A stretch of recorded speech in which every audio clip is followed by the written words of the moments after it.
Dites-moi ce que vous pensez de la nouvelle annonce de Gabriel Attal concernant les mineurs qui maintenant vont être sanctionnés puisqu'ils ne peuvent pas être condamnés pénalement. Du coup, il y a des sanctions qui vont tomber. Il y aura des condamnations d'intérêt éducatif.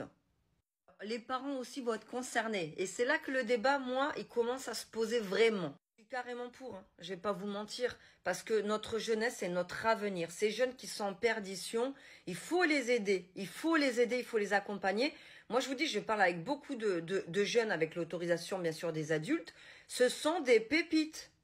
Non, mais réellement, vous allez me dire, mais Sarah, t'es sérieux? Non, ce sont tous des pépites. C'est simplement qu'ils ont pris la mauvaise direction. Ce sont des jeunes, c'est comme le cas d'Océane, les agresseuses. Elles ont le même âge qu'Océane. On ne peut pas les juger pour leur vie adulte. Non, ce sont des jeunes qui ont pris la mauvaise direction. C'est grave, mais c'est pardonnable. Vous comprenez? Il faut qu'elles assument. Par exemple, si je prends l'exemple de ces jeunes filles, il faut qu'elles assument. Mais après, elles ont le droit à une seconde chance. Ce sont des pépites. C'est juste que là, elles n'ont pas su. Elles n'ont pas bien fait. Elles n'ont pas compris. Et il y a Ashley, il y a Mathis, il y en a plein des histoires comme ça. Donc on n'est pas... Quand on arrive au décès, par contre, là, moi, je rigole plus. Quand on arrive au décès, moi, là, je rigole plus. Je vous parle d'avant le drame. Par contre, pour les parents, ça me dérange un petit peu. Parce que je me demande quelles seront les sanctions. Si tu touches au porte-monnaie et à l'habitat du parent, c'est que tu détruis le pilier. Comment tu veux que le parent derrière récupère l'éducation de son enfant? Vous voyez, c'est pas logique. Alors après, je ne sais pas quelles seront ces mesures. On réfléchit ensemble. Dites-moi ce que vous en pensez. Hein. Parce que, par exemple, si je prends l'exemple, je ne sais pas moi, d'une infirmière à un infirmier qui fait des gardes de nuit, qui le matin doit en plus accompagner les enfants, il est solo, parents solo, faut y penser à eux aussi. Mais du coup, il fait comment si tu lui sucres son habitat et ses revenus? On fait comment? Le mieux, c'est peut-être justement de l'aider, de le soulager, de lui faire augmenter son niveau de vie, manière que justement avoir des bonnes conditions de travail. Ça peut être une femme de ménage, ça peut être un postier, ça peut être un ouvrier, moi j'en sais rien. Les parents, c'est plus délicat parce que le parent est le pilier à la base. Alors oui, des fois, il y a des abandons de rôle parental, mais justement, faut faire un accompagnement quand l'enfant va pas bien. À tous les enfants, pensez à vos parents, s'il vous plaît, les enfants. Je répète que moi, quand il n'y a pas d'accompagnement vers l'au-delà, s'il y a ça, je pardonne pas, je suis intransigeante, je vous le dis clair et net.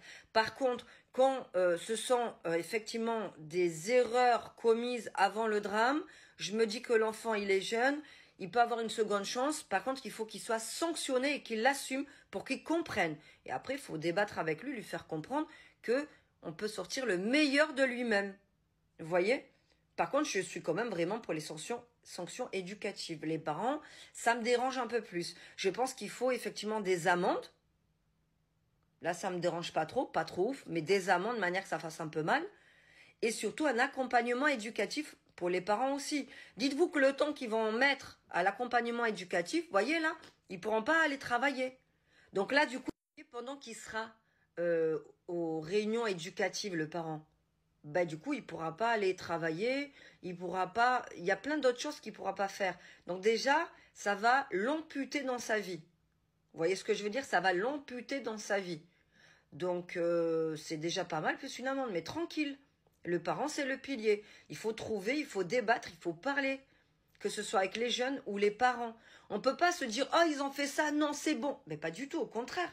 D'ailleurs, la mère d'Océane l'a bien expliqué quand elle est passée dans TPMP. Elle a dit « Je veux rencontrer les parents pour qu'on puisse discuter.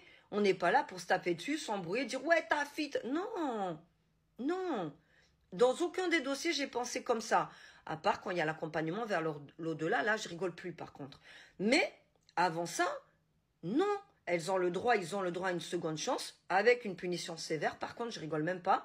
Mais une seconde chance, et on parle avec les parents, pas pour se taper dessus ou s'accuser mutuellement, mais simplement pour éduquer les enfants dans la bonne direction et essayer simplement d'améliorer la situation. C'est pas un avenir non plus pour les enfants qui harcèlent, hein. Ils ont une haine en eux qui est pas normale. Ils méritent aussi de connaître le bonheur et le soulagement.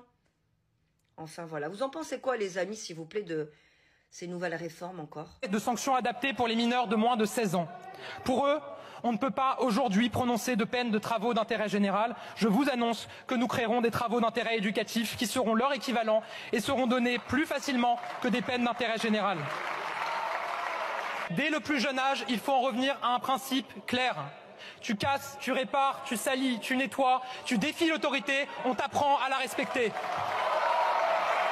Nous responsabiliserons aussi davantage les parents. Dans le cadre du projet de loi sur la justice des mineurs, nous soutiendrons la mise en place de travaux d'intérêt général pour les parents de jeunes délinquants qui se sont totalement et volontairement soustraits à leurs obligations et responsabilités parentales. Nous devons disposer